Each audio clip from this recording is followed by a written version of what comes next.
నాది ఒక చిన్న క్వశ్చన్ సార్. అంటే మీరు కాలేజ్ చదివే టైంలో మిమ్మల్ని ఎవరినైనా ర్యాగింగ్ చేయడం కానీ లేదా మీరు ఎవరినైనా ర్యాగింగ్ చేయడం కానీ జరిగిందే సార్? ఇంకో చిన్న క్వశ్చన్ సార్, అంటే యాజ్ అ ఫ్రెండ్గా అడుగుతున్నాను, మీరేమనుకోవద్దు. అంటే అంటే అదో ట్యాగ్ వాడుతున్నారు. అంటే అడుగుతున్నాను, ఏమనుకోద్దని అడగాల్సినంత అడిగేస్తున్నారు. చెప్పండి. అంటే మీ కాలేజ్ చదివే టైంలో మీ ఫస్ట్ క్రష్ ఎవరైనా ఉన్నారు సార్?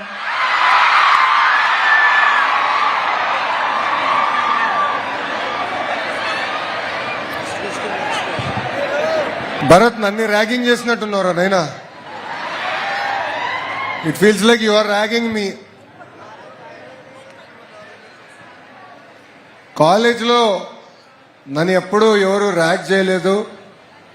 ఫ్రెండ్లీగా జోకులుగా మాట్లాడుకునే వాళ్ళం తప్ప we used to never rag. I truly believe that we have to build relationships, we have to build bond. In the class ఏంటంటే ఫ్రెండ్షిప్ అనేది చాలా అవసరం. But I truly believe ragging is not the route for it. It's not the route for it. Yes, so it's very important to build relationships, build bond. Boss, my one and only crush is, and my life partner is Brahmli. So దయచేసి నువ్వు అనవసరంగా ఎలాంటి చిచ్చు పెట్టేదిరా నైనా, పుణ్యం ఉంటుంది. Thank you Bharat. Thank you sir.